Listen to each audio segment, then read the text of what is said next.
সকলকে স্বাগত জানাচ্ছি। শরীফ ওসমান বিন হাদি। আজকে আমরা একটি প্রশ্ন সলভ করব খুবই সংক্ষেপে। 45তম বিসিএস একটি প্রশ্ন এসেছে, she insisted on dash living the house. এই প্রশ্নটি আমরা একটু সমাধান করব।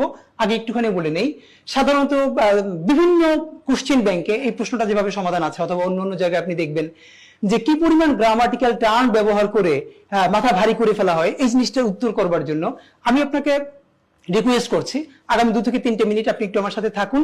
কোন ধরনের এত টার্ম না জানা ছাড়াই দেখেন আপনি কিভাবে এটা সঠিক উত্তর করতে পারেন, এবং এই অ্যাপ্রোচটাই আপনাকে বিসিএস রিটেনের ইংলিশের 200 নম্বরে ভালো করতে হেল্প করবে।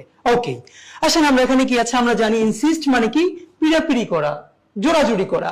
সে ইনসিস্টেড, সে জোরাজুরি করেছিল অন লিভিং দ্য হাউস, মানে বাড়ি ছেড়ে যেতে, ঘর ছেড়ে যেতে সে কি করেছিল? জোরাজুরি করেছিল। কার উপর? একজনের উপর। সুন্দর বাংলাটাকে বলি, তার বাড়ি ছেড়ে যাওয়ার জন্য সে কি করেছিল? জোরাজুরি করেছিল। এইবার একটা কথা খেয়াল করি কি কি অপশনে আছে।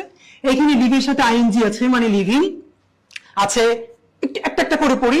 সে insisted on he living, him living, himself living, his living. আগে 20 সেকেন্ডে বলি, সবাই যেভাবে এটা পড়াতে চায় আপনাকে মাথা খারাপ করে ফেলবে। আপনাকে বলবে হি হলো একটি সাবজেক্ট প্রোনাউন, হিম হলো অবজেক্ট প্রোনাউন, হিমসেলফ হলো একটি রিফ্লেক্সিভ প্রোনাউন, হিজ হলো পজেসিভ। আপনি এই নামগুলো শুনতে শুনতে অসুস্থ হয়ে যাবেন, কিন্তু আপনার কোনো স্কিল বাড়বে না। এবার খেয়াল করেন, এই একটি নাম জানা ছাড়াও আপনি এটা শুদ্ধ কিভাবে করতে পারেন, একটু আমার সাথে হেল্প করেন। আপনার আরেকটা যেটা বলবে, এখানে লিভির সাথে আইএনজি আছে, সুতরাং আইএনজির পূর্বে কোন প্রোনাউন হবে? এটা না বলে আমি আপনার সাথে একটু বাংলা বলি, আপনি আমার সাথে বাসা বসে ইংলিশ বলবেন। আমি বললাম কি, যেমন লেখা ইংরেজি কি? রাইট। তাহলে আমি যদি বলি আমার লেখা, ইংরেজি কি বলেন তো? আপনি কি বলেন? মাই রাইটিং। আপনি কি কোনোদিন বলেন যে আমি বললাম যে আমি তোমার লেখা পছন্দ করি, তাহলে তোমার লেখা ইংরেজি কি?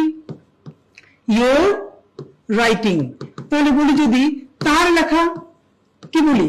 His writing. এবার একটু আপনি খেয়াল করেন তো, আমি যদি আপনাকে বলি আমি তোমার লেখা পছন্দ করি, আমি কি কোনোদিন বলি আই লাইক ইউ রাইটিং?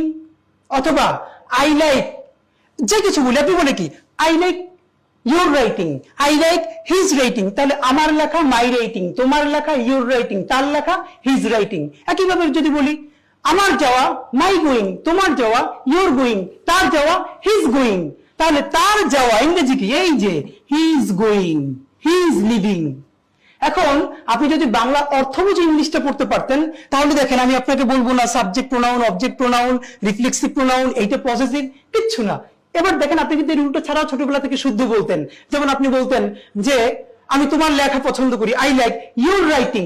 এখন আমি যদি আপনাকে বলতে চাই ইউর রাইটিং হলো একটা আইএনজি, তার আগে হবে পজেসিভ, পজেসিভটা হলো ইউর, আপনার কোনো উপকারে আসবে না। এটা ছাড়াই বরং আমি এবার যদি আপনাকে এরকম 10টা বাক্য পড়াই, সেটা আপনার উপকারে আসবে। তাহলে যদি বলি she insisted on his living the house, সে কি করলো? তার বাড়ি ছাড়ার ব্যাপারে জোরাজুরি করলো। তাহলে এই বাক্যটা দিয়ে আরো 2টো বাক্য বানাই। সে আমার লেখালেখির ব্যাপারে খুব জোরাজুরি করলো, he insisted on my writing.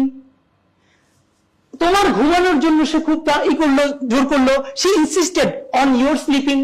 তাহলে she insisted on his living. যে কথাটা বলতে চাই, ইংরেজি বাক্যের অর্থ বোঝাই আসল ব্যাপার।